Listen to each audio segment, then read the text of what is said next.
Hello students welcome to SRD high school classes.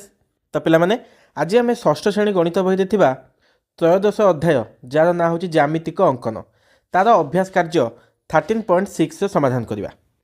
तो पे ये जो अभ्यास कार्य आम केमी एक सरल रेखार बा किंबा एक रेखाखंडर एक बहिस्थ बिंदु उक्त रेखाखंड बा सरल रेखा प्रति है किपरि लंब अंकन करवा से विषय आम तथ्य पाइपर। देख आ डेरी करवानी। तो क्वेश्चन नंबर 1 कौन देख पे ना ए बी रेखाखंड अंकन कर यह उपरे एक्स नामक बिंदु नियो। एक्स बिंदु रे ए बी रेखाखंड प्रति लंब अंकन कर केवल कंपास और स्केल व्यवहार करने कही। तो पे ये जो समस्या समाधान करने आमको दुईटा जिन दरकार है कंपास और स्केल। चलो आम ए अंकन करवा। देख प्रथम पे कौन करवा ना स्केल नहीं कि है आम गोटे ए बी रेखाखंड अंकन करदे। तो ये किसी पे दैर्घ्य देनी तो मन इच्छा गोटे रेखाखंड अंकन करदे है करके ना देदेवा कौन ना ए बी बोली ता ना देदेवा। यहाँ हूँ पे ए बी रेखाखंड बुझल। एबे कौन करवा पे ना कही यार ऊपर एक्स नामक एक बिंदु दियो। तो मन कर पे ये आम गोटे बिंदु देदेले या ना देले आम एक्स है। एबे कौन कौच एक्स बिंदु ठारे ए बी रेखा प्रति लंब अंकन कर। तो पे आम केमती लंब अंकन करवा। देख प्रथम आम कौन करवा कंपास रे पेंसिल सेट करके आम कंपास नहीं जावा नहीं कि पे तो मन इच्छा है मन इच्छा व्यासार्ध विशिष्ट गोटे चाप आम नवा मन इच्छा सेमती किसी नीति नियम ना किंतु गोटे कंडीशन कौन आम जिते चाप अंकन करवा बुझिपारे पे जिते चाप अंकन करवा से जो चापटा उक्त रेखाखंड को जमी दुईटा बिंदु छेद करथुवा दरकार। देख कौन कहूँ चाहूँगी मु पे देख ये जो एक्स बिंदु एक्स बहिस्थ बिंदु आम जो चाप व्यासार्ध विशिष्ट चाप आम ए बी रेखाखंड उपर अंकन करवा है जमी से ए बी रेखाखंड को दुईटा बिंदु छुँथु। देख उभय बिंदु छुईला ना ये दुईटा बिंदु छुईला बुझीगला। तो से चाप तुम रख पे से चाप रख ताकू आउ किसी एपट सेपट करनी जो दीटा बिंदु रे ए बी रेखाखंड को ये जो व्यासार्ध विशिष्ट चापटी छेद कर ना देदेवा। मन कर एटा है पी बिंदु एटा है क्यू बिंदु। एबे पे से चाप रखिकी पी बिंदु है पी बिंदु कौन कर तलपट को है तलपट को गोटे चाप अंकन कर पी बिंदु को केंद्र रूपे नहीं सेमिति से ही काम कौटू कर ना पुणी क्यू बिंदु तो कर पुणी क्यू बिंदु तो ये कर पे देख ये पुणी क्यू बिंदु तो कर। देख पे छोट है पाइलानी तो पी बिंदु आउ टे नहीं लंबा करके आंकीदबा।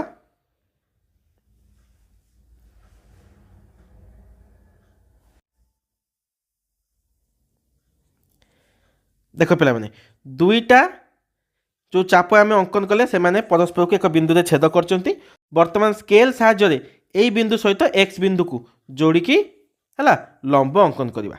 चलो स्केल पकई नवा एवं दुईटा बिंदु को एक सरल रेखा स्थापन करवा। तो देखने पे बर्तमान बिंदु तो एक सरल रेखा अच्छी है तो एक्स पाखु आम कौन करवा से दुईर छेद बिंदु को लेकिन एमती बढ़ई दबा बुझिपाल। तो बर्तमान देख आम पे ए बी प्रति एक लंब आम बहिस्थ बिंदु अंकन कर देइछन्ते बुझिपाल। चलो परवर्ती क्वेश्चन को जावा पे। तो देख 2 नंबर कौन देइछ पे ना एक्स वाई रेखाखंड अंकन कर यार ऊपर नथिबा ए बिंदु नियो। ए बिंदु एक्स वाई प्रति लंब अंकन कर सोपान गुड़िक लेख। तो पे आम एक नंबरटा जमती कले आम अंकन कले तो यहाँ से भाया सेम क्वेश्चन तो आम कौन कौन कले है सेमती आउट देइछि क्वेश्चन कौन कौन कले आम ताको स्टेप वाइज लिखिबा। देख पे प्रथम सोपान आम कौन करवा ना गोटे एक्स वाई रेखाखंड आम नहीं गले है नहीं कि एक्स वाई रेखाखंड उपर अवस्थित होई नथिबा एक बिंदु नबा कौन ए बिंदु नबा बुझल। तो गोटे एक्स वाई रेखाखंड आम नहीं जावा नहीं कि ता उपरे गोटे ए बिंदु अवस्थित होई नथिबो सेमती गोटे बिंदु नबा जोटा कि ता उपरे अवस्थित होई नथिबो ता ना दबा आम कौन ए बिंदु। द्वितीय सोपान कौन करिया पे देख ए को केंद्र बिंदु भाव नहीं एपरि एक चाप अंकन कर जहाँ एक्स वाई को छेद कर। तो ए को पिला माने आमे केन्द्र बिंदु भाव नहीं कि गोटे चाप अंकन करवा जमी से ए को कौन कर छेद कर से जो छेद बिंदु दुईटा हम ता ना आम पी क्यू दबा। तृतीय सोपान कौन कर देख पे व्यासार्ध न बदलाई पी और क्यू बिंदु को केन्द्र भाव नहीं दुईटी चाप अंकन कर से व्यासार्ध को बदलवा नहीं पी और क्यू ठारे कौन करवा ना दुईटी चाप नवा है चाप दुईटी अंकन करवा एमती अंकन करवा जमी परस्पर को कौन एक बिंदु छेद करेंगे और छेद बिंदु नाम आम कौन दबा आर बोली दबा तुम किसी भी नाम दे पार। चतुर्थ सोपान कौन पे ना बर्तमान ए आर सरल रेखा अंकन करवा जहाँ कौन एक्स वाई प्रति लंब हम। तो पे जोटा मुझे कहली ये तुमको करके देखे दूसरी देख पे है। तो पे प्रथम आम कौन करवा ना गोटे रेखाखंड नवा है जहाँ ना आम कौन नवा ना एक्स वाई रेखाखंड। एबे कौन करिया पिला माने जे कोनोसी बिंदु गोटे नबा है जोटा कि एक्स वाई रेखाखंड उपर नथिबो मन कर ऊपर नहीं जावा एटा एक्स वाई रेखाखंड उपर अछि कि नहीं या ना नहीं जावा कौन ए। एबे कौन करिया पिला माने कंपास चाप द्वारा ए बिंदु है ए बिंदु रखिक ये गोटे व्यासार्ध एक व्यासार्ध विशिष्ट ये चाप अंकन करवा कले पिला माने सेई चाप थिबो ताको हलापटा करबोनी है जो दीटा दीटा बिंदु दे छुईले एक्स वाई क्यू तो या ना दे दियो पी या ना दे दियो क्यू। एबे पी पाखर रखिकी से जो चाप थिबो है पी पाखर रखिकी से जो चाप थिबो एटी आमे कौन करवा ना एटी गोटे चाप मारिबा है सेमती क्यू ऊपर रखिकी एटी गोटे चाप मारिबा से दीटा बिंदु दीटा चाप जो परस्पर जो बिंदु छेद करेंगे ता ना दे देबा आमे कौन आर बुझिल।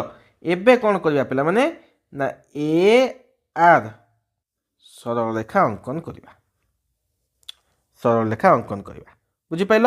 ये आम कौन पाइले ना ए आर सरल रेखा कौन हम ना एक्स वाई प्रति कौन हम लंब हम।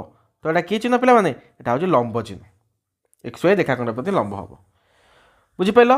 तो तुम ये खाली स्टेप कही लिखापी तुम चाहिए चित्र बही कर चलो परवर्ती क्वेश्चन को जावा पिला माने देख 3 नंबर कौन कही ना पी क्यू रेखाखंड अंकन कर है यह उपर एस बिंदु नियो एस बिंदु पी क्यू प्रति लंब अंकन कर एबे पी एस और क्यू एस दैर्घ्य माप।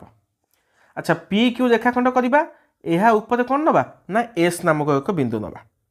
तो प्रथम पिला माने आमे कौन करवा ना स्केल साहाय्य कौन करवा पी क्यू रेखाखंड अंकन करदे।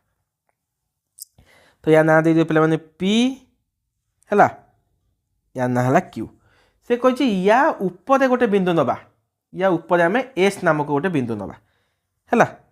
तो जो तुम इच्छा हो गोटे बिंदु नहीं जाओ है ता ना दे दियो कौन एस है कौच एस बिंदु ठारे पी क्यू प्रति लंब अंकन कर कौच एस बिंदु उपर पी क्यू प्रति कौन करवा लंब अंकन करवा। तो पिला माने ये जो 1 नंबर आम जो कले सेटा कौन गोटे बहिस्थ बिंदु आम उक्त रेखा जेकोसी रेखा प्रति कौन करते लंब अंकन करते किंतु एटा जो बिंदु देती से कौन ना से रेखाखंड उपर अच्छी बुझीपाल। तो देख एटा केमिति करवा एबे कौन करवा हाँ आउ कौन कही पीएस और क्यूएस दैर्घ्य माप कौच पीएस और क्यूएस दैर्घ्य कही मापिया ठीक अच्छे। बर्तमान चल आम कौन करवा ए बिंदु उपर आम गोटे कौन करवा ना गोटे लंब आँकवा। तो पे से आम कौन करवा ना एस बिंदु उपर है एस बिंदु उपर आम कंपास मुन रखिले रखिकी जेकोसी चापे आम कौन कले ये गोटे जेकोसी व्यासार्ध विशिष्ट चाप ये गोटे अंकन कले है पिला माने देख ये अंकन कर सारापर ये जो दीटा बिंदु है से रेखाखंड को छेद कर ना देदेबा मन कर यहाँ है ए बिंदु यहाँ है बी बिंदु है। एबे कौन करवा पिला माने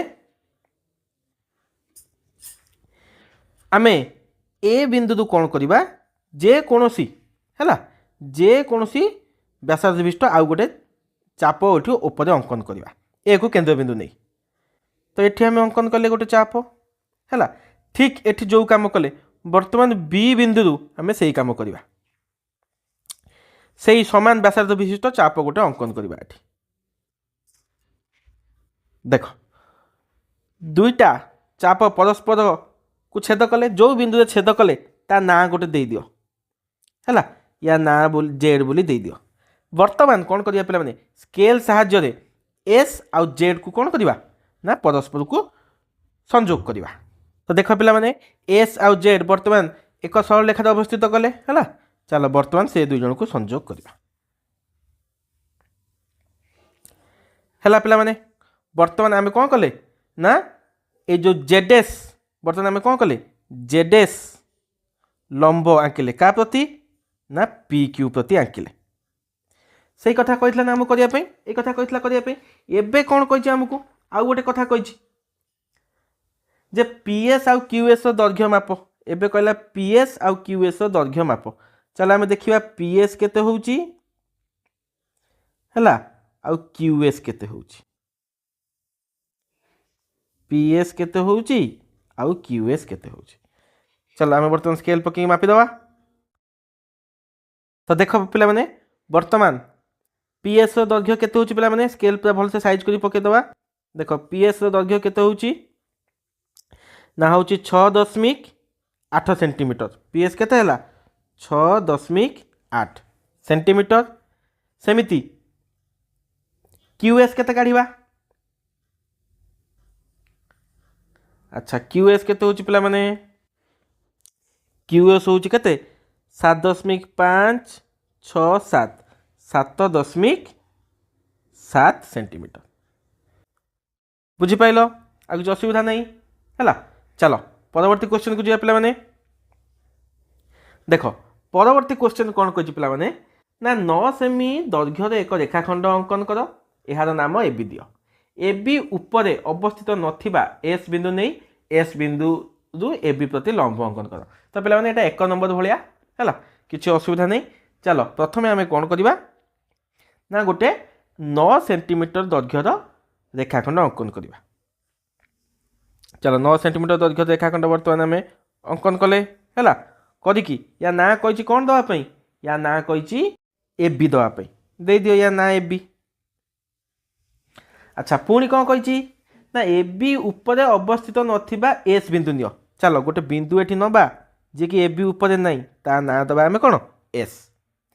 एबे कौन कहला पिला माने ना एस बिंदु नहीं एस बिंदु एबी प्रति लंब अंकन करवा। चलो ये तो लंब अंकन आम भलसे पूरा शिखिगले कौन करिया पिला माने ना एस बिंदु रे कंपास मुन रखी मन इच्छा एक व्यासार्ध विशिष्ट चाप नहीं करी आमे कौन करवा एमिति एक चाप अंकन करवा जेमिति से ए बी को दुईटी बिंदु रे छेद करिवो।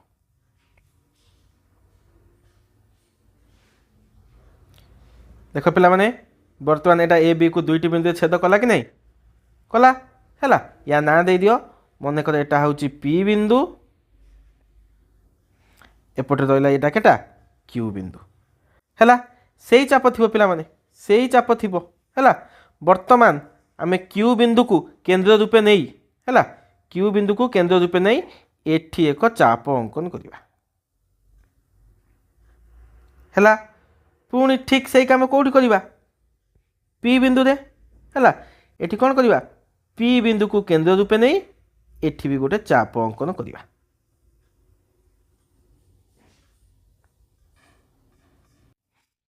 परस्पर को छेद करना तो टिके भल से आंकी दवा जमती मैंने परस्पर को छेद करेंगे। देख पिला माने एमाने परस्पर को एक बिंदु छेद कले जो बिंदु छेद कले तांको ना एठी देदेवा मन कर कौन जेड। वर्तमान चलो पिला माने ये जो एस बिंदु और जेड बिंदु को आम संयोग करके एक रेखाखंड अंकन करवा। देख वर्तमान पिला माने एस बिंदु आउ जेड बिंदु एक सेल लेखा रहिले चलो एबे गोटे रेखाखंड आम अंकन करवा है रेखाखंड बाटी 10 मिनट कर किसी असुविधा नहीं। तो पे देख बर्तमान एस जेड है बर्तमान एस जेड कौन है ना एस जेड लंब ए बी बुझीपाल है। तो पे यहाँ तुम षष्ठ श्रेणी शेष अभ्यास कार्य 13.6। तो आशा करची मु तो तुमको षष्ठ श्रेणी सब मैथ गुड़ा करदेली है आशा करची ये वीडियो भी तुमको पूर्व वीडियो बोली निहाती हेल्पफुल रहिबो है। तो पे आज रही आम पुणी भेट हवा कौटी सप्तम श्रेणी रे है सप्तम श्रेणी सब भिड मुझे बनई आसी निहाती देखो और भिडियो केमती लगे मत कमेंट मध्यम जनइब तो आज रही पिला जय जगन्नाथ।